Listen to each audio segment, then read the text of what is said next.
I still remember the exact moment he set down his wine glass. Not gently. He set it down the way people do when they're about to make a point. That particular kind of deliberate, the kind that says, I have the floor now, whether you gave it to me or not. My boyfriend's mother had just finished passing the bread basket. The table smelled like rosemary chicken and something with garlic. Outside, it was the kind of October evening that makes you think you should be somewhere cozier than you actually are. And I was sitting across from a man I had heard about for 2 years but never met, watching him look at me the way people look at someone they've already decided isn't that interesting. So, he said, Audrey tells me you work in finance. His wife nodded from the other end of the table. She'd been warm to me all evening, genuinely warm, the kind that doesn't require effort. She'd hugged me at the door and asked about the drive and offered me a sweater because she'd noticed me glance at the thermostat. She was the kind of woman who notices things. Her husband was the kind of man who talks. I do, I said. What kind of finance? He picked up his fork. Not waiting for my answer exactly. Just asking while he did other things, which is its own kind of signal. Investment management mostly. Portfolio strategy. He nodded slowly, the way people nod when they're not really processing what you said, but want to appear like they are. Lot of young people getting into that space now, very trendy. My boyfriend, I'll call him Liam, shifted in his seat across from me. We'd been together almost 3 years. He knew that face I was making, the carefully neutral one. He gave me the smallest possible look, the one that said, I see it, I'm sorry, I'll explain later. I picked up my own fork. It's a growing field, I said, which was a safe thing to say. True, non-committal, and it didn't require me to explain anything I didn't want to explain yet. Liam's father, I'd heard him referred to as Dad in every story Liam had ever told me, so that was how I thought of him, just Dad, like a character in a long-running show I'd been watching without ever seeing, had retired 18 months ago, 32 years in wealth management at a firm in downtown Chicago. He was, by Liam's telling, someone who had loved his work and found retirement harder than he expected. He filled the time with golf and opinions. Both were on full display that evening. The problem with the current market, he said, loading his fork, is that nobody understands fundamentals anymore. Everyone's chasing returns. Nobody's thinking about risk-adjusted value. You're not wrong, I said, because he wasn't. It was a reasonable point. I'd have made the same one in a quarterly review. He looked at me slightly surprised, like he'd been expecting pushback and had already prepared for it, and now he didn't know what to do with agreement. You follow the markets? He asked. A little, I said. Liam's mother touched her husband's arm lightly. She's being modest, I think. No, it's fine, I said. And it was. I wasn't uncomfortable exactly. I was curious. I wanted to see how long the conversation would go before someone said something true. The thing about sitting across from someone who has decided you're not particularly knowledgeable is that there's a window, a short one. In that window, you can either correct the assumption or let it run. Most people correct it immediately. They list their credentials, recalibrate the power in the room, reset the dynamic. I understand that instinct. But there's something to be learned from the other choice, about who someone is when they think no one's really listening. And I was very much listening. He leaned forward and started explaining the difference between active and passive management, not in a conversational way, in a pedagogical way, the way someone explains something to a person who hasn't heard it before. I had heard it before. I had given presentations on it. I had sat in rooms with institutional investors and argued both sides of that debate until my throat was dry, and then gone home and argued it again with myself. But I nodded, asked a clarifying question I already knew the answer to, watched him warm to the topic the way people do when they feel useful. Liam's mother refilled my water glass without being asked. I caught her eye for just a second, and she gave me a small smile. Not pity, something more like recognition. The young analysts coming out of school now, Dad said, gesturing with his knife in a way that I don't think he realized he was doing. They're smart, sure, great with data, but there's no intuition. They haven't lived through a real cycle. They see a model and they trust it completely. The 2008 thing. I don't think the generation now really understands what that was like. It was significant, I said. Catastrophic, he said, and completely preventable if anyone had been paying attention to the risk exposure. But everyone was too busy collecting fees. He shook his head. That's the culture now, honestly. Young people in, charge fees, move on. Nobody stays anywhere long enough to understand the clients they're serving. I set my fork down for a moment. Not the way he had, not to make a point. Just because I wasn't hungry for a second.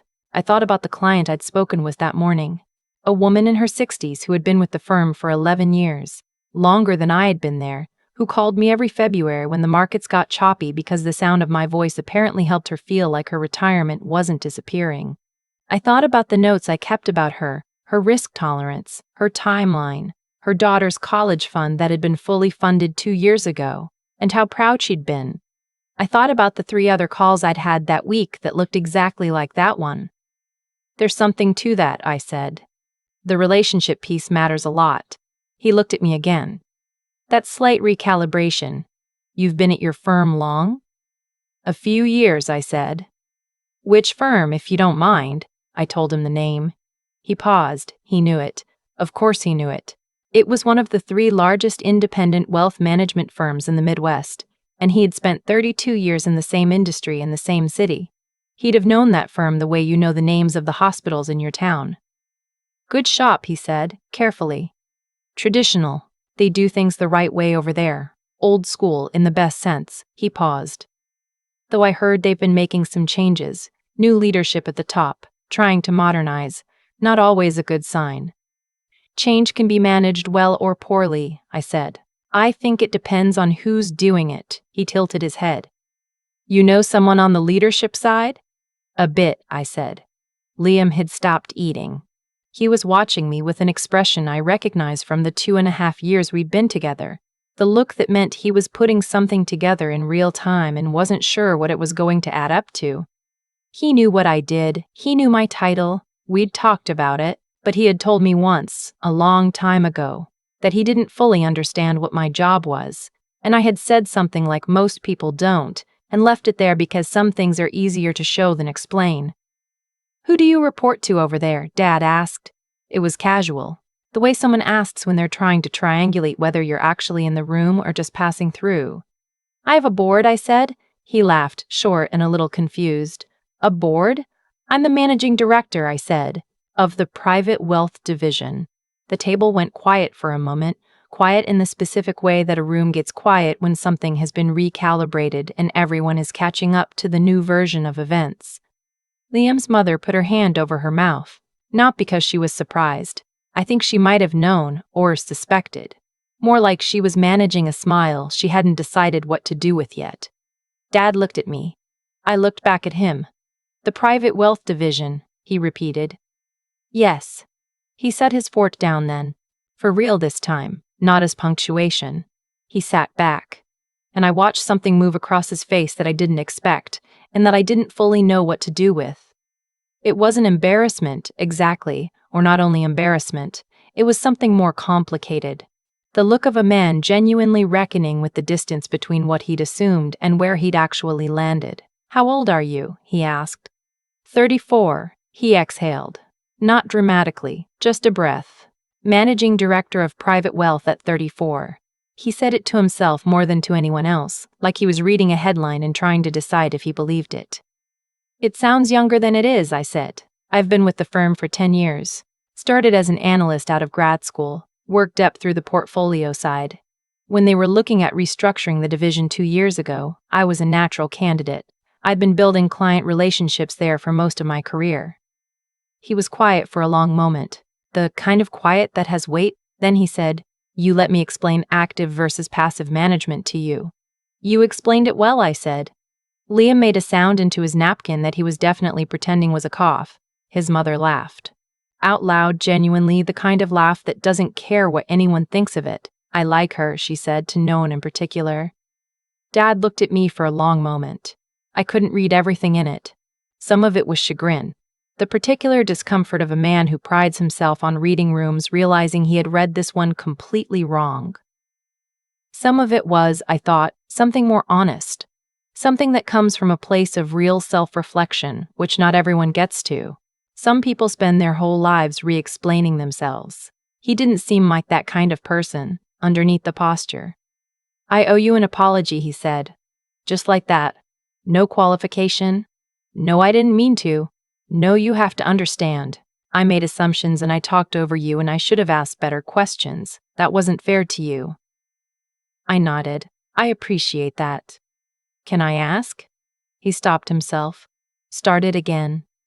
"Why didn't you just tell me?" It was a fair question. I'd been thinking about how to answer it since about 15 minutes into dinner, because I suspected it was coming and I'd wanted to be honest when it did. "I was curious," I said. "I wanted to see who you were when you thought I wasn't anyone in particular." That sounds harsher than I mean it. "I wasn't testing you to catch you at something. I've been with your son for 3 years. You're important to him. And you're important to me because of that. I wanted to know how you moved through a conversation when no one was performing for you." He considered that. "And what did you find out?" I looked at him for a second. "That you care about the work, the actual work, not the status of it, the way you talked about 2008, that wasn't someone who's angry they lost money. That was someone who's angry that people got hurt and it didn't have to happen. That's a different thing." His jaw moved. Just slightly. "You also," I said, "apologize without being asked. That's not nothing." He was quiet. Liam's mother quietly refilled the breadbasket, the way people do when they want to give a moment somewhere to go. After a while, Dad picked his fork back up. "So the new leadership over there," he said. "The restructuring you mentioned, that was you?" "Part of it," I said. "We brought in 2 new partners last year and reoriented the division around longer-term relationship models instead of volume-based metrics. Slower in the short term, I think it's right for the clients." He nodded slowly. Thinking about it, volume-based metrics were always a problem. Good for the quarterly report, bad for everything else. "Exactly. How's the pushback been, internally?" "Significant," I said, "and mostly worth it." He leaned forward. Not the way he'd leaned forward earlier to explain, to hold the floor. A different kind of forward. The kind that means I'm listening now. "Tell me about the pushback," he said. And I did. The rest of dinner was different. The rosemary chicken got eaten, and the breadbasket got emptied, and Liam's mother brought out a pecan pie she'd made from scratch. The kind you have to be from a particular kind of family to make from scratch. And we sat at that table for another hour talking about the industry in the way I almost never get to talk about it, which is as something real, not a performance of expertise, not a credentials exchange. Just 2 people who had spent a long time caring about the same complicated thing, trading notes. Liam caught my eye at one point across the table. He had this expression that was hard to name exactly. Something between "I told you" and "I had no idea" and "I'm proud of you" all at once. I smiled at him. He shook his head a little. I think it was affectionate. In the car on the way home, he said, "You knew exactly what you were doing." "I was having dinner," I said. "You absolutely were not just having dinner." I looked out the window at the streetlights going by. "He's a good man," I said. "He is," Liam agreed. "He'll be thinking about tonight for a long time." I thought about that. About the way Dad had looked when I told him my title. The specific weight of that pause. And I thought about what it means to make an assumption about someone before you know them, and to be wrong, and to decide to sit with that instead of explaining it away. "I think he'll be okay," I said. Liam reached over and took my hand without saying anything else. The pecan pie had been really good. I'd asked for the recipe on the way out, and Liam's mother had hugged me again and said she'd email it, and also that she hoped to see me at Christmas. I thought I'd probably take her up on that. I've thought about that dinner a lot since it happened. Not the uncomfortable part, the part after. There's a version of that evening where I correct him in the first 5 minutes, where I say my title, watch the room recalibrate, and spend the rest of dinner being treated like a credential instead of a person. I've been in those rooms. They're not uncomfortable exactly, but they're not real either. Everyone performs a little. Everyone is careful, and you walk away knowing what someone thinks of your resume, not what they're actually like. I chose the other version, and I think it was the right choice. Though not because I was trying to be strategic about it. I was genuinely curious. There's a difference between someone who respects expertise and someone who respects people, and you can't always tell which one you're dealing with until you watch them talk to someone they think doesn't have any. What I found out about Liam's father was this. Underneath the posture, he was someone who actually cared about the work. The frustration in his voice when he talked about 2008 wasn't the frustration of a man who'd lost something. It was the frustration of someone who had watched people get hurt and hadn't been able to stop it. That's a specific kind of pain. It stays with you differently. And you don't fake it over a dinner table when you think no one important is listening. That told me more about his character than any conversation where he knew who I was ever could have. And then he apologized, without being asked, without hedging, without explaining himself into a corner first. Just, I made assumptions and I talked over you and that wasn't fair. 7 seconds maybe. Clean and direct and genuine. I have sat across from people with 40 years of experience and significant titles who have never once apologized that cleanly for anything. The ability to be wrong and say so without making it a whole production, that is not a small thing. It is, honestly, one of the harder things. Most people spend enormous energy avoiding that exact moment. He just walks straight into it. I think about that when I'm in difficult conversations at work. When I'm wrong about something, or when I've been unfair to someone without meaning to, there's always a temptation to soften it so much that the apology disappears into explanation. I try not to do that anymore. 7 seconds. Clean and direct. What I've come to believe is that the kind of person you are when no one's watching, or when you think no one important is watching, is closer to who you actually are than the version you put forward when the stakes are clear. Liam's father showed me something real that evening before he knew it mattered. And then when it did matter, when the floor dropped a little and he had to decide what to do with that, he showed me something real again. Those two things matched. That's not nothing. That's actually everything.